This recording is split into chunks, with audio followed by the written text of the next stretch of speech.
Good afternoon, everybody. Father Paul Turner from the Cathedral of the Immaculate Conception, greeting all of you on a Friday afternoon on the cusp of Holy Week. We are ready to begin the holiest week of the year. Last night we had a beautiful celebration at the Cathedral, the annual Chrism Mass. Bishop Johnston and quite a number of the priests and deacons of our diocese here. We had good attendance, beautiful music. Our live stream was active, and just a great evening. It's at that Mass when the bishop blesses and consecrates the oils that we use in the sacraments during the coming year. So if you or you know someone getting baptized, confirmed, anointed for the sick, we will be using those oils that were featured last night in the special Mass. So again, thanks to everybody who made that possible. Today is yet another Friday in Lent, so we go without meat, those of us age 14 and up. And we also have Stations of the Cross beginning in just a little bit at 6 o'clock. You are more than welcome to come on over. Tomorrow morning, Saturday morning, our women's spirituality group will be meeting at the Cathedral. This is a support group of a number of women involved in different areas in the Cathedral, all ages. You are welcome to drop in if that's something that interests you. They'd be happy to see you. So as I mentioned, we start Holy Week tomorrow at this time. We'll already be in the thick of things. Palm Sunday Masses are at the usual times. Bishop Johnston will preside at 9 a.m. and Father Ken will preside at 11. I'll take care of the bookend Masses, and I'll also hear confessions on Saturday afternoon, tomorrow afternoon. I'll try to get there a little early. I know that many people like to celebrate that sacrament just before Holy Week begins, and I'll do my best to accommodate everyone. I guess as it happens, I'm not going to have time after Mass to help folks, but we've still got opportunities in the coming week. Monday, you can help us serve a meal at the Towers next door. We have a group of volunteers who go over there and contribute to making that meal possible. It's a nice friend raiser over there. We try to put on a good face and meet some of our neighbors. We, of course, invite them to pray with us and join us. We will keep this going at the Towers for at least a couple more months, and then there's a possibility that meal could transfer into our new building. So it's one of the many things we're thinking of with the uses of the new building. We hope starting this summer. The final Lent study groups are meeting this week on Tuesday and Thursday, Jesus in the Eucharist. I keep hearing good reports about these. So if you want to drop in for the end of it all, you're sure welcome. It could be a great way to really make your Holy Week special.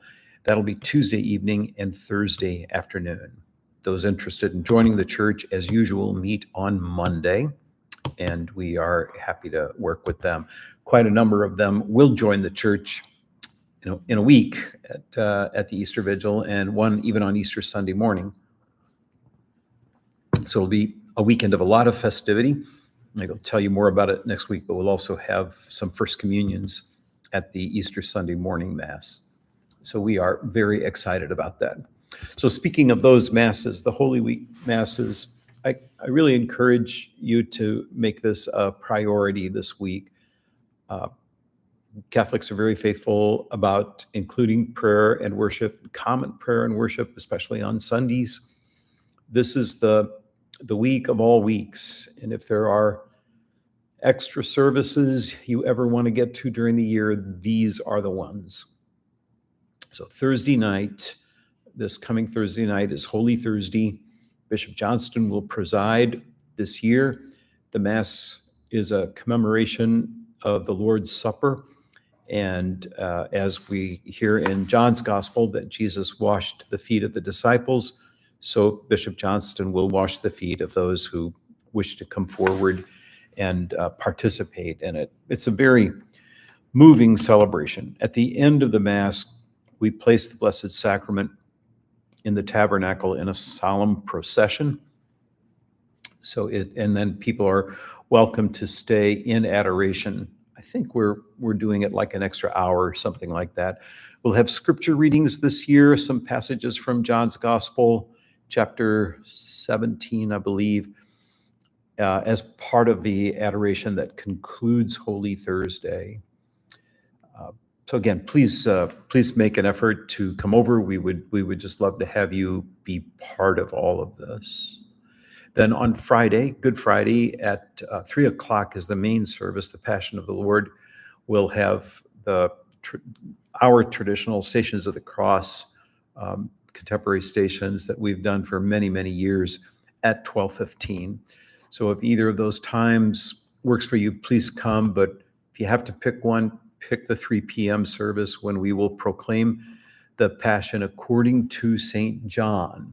This is an extremely moving opportunity for people, and we'll also have adoration of the cross, the presentation of the cross for people who wish to come forward and touch it in any way. I will preside for that service, and I've invited Deacon Jim to preach. So that's a week from now. We'll be over there doing the Good Friday service. The most important service of the year is the Easter Vigil, which will begin at 8 p.m. on Saturday. Yes, it's late. Yes, it's long. Yes, it's beautiful. And I just encourage people to make this part of your Catholic spirituality. The Easter Vigil is a time when we welcome the risen Christ. We celebrate with him. Many symbols of the resurrection abound that night, including the baptism of new members of Christianity, and also we have the Eucharist, of course, the first Eucharist of Easter time. So please make an effort to come on those days. The Easter Sunday Masses will be as usual.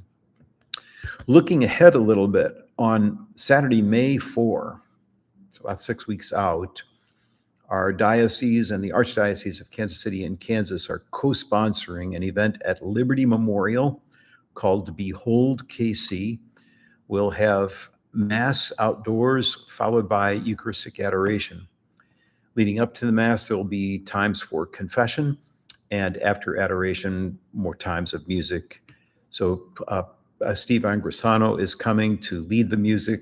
It'll be an exciting event. We think it will be the largest gathering of worshipers in Catholic Kansas City history, and we'd love you to be part of it. It happened in 1942 on the very day, May 4, and in fact, we're even in touch with someone who was there at the 1942 event, and she plans to come back for this one as well.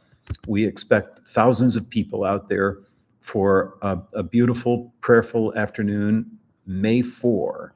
I'm telling you this because I tell you this early to get it on your calendar, but also we are asking people to register.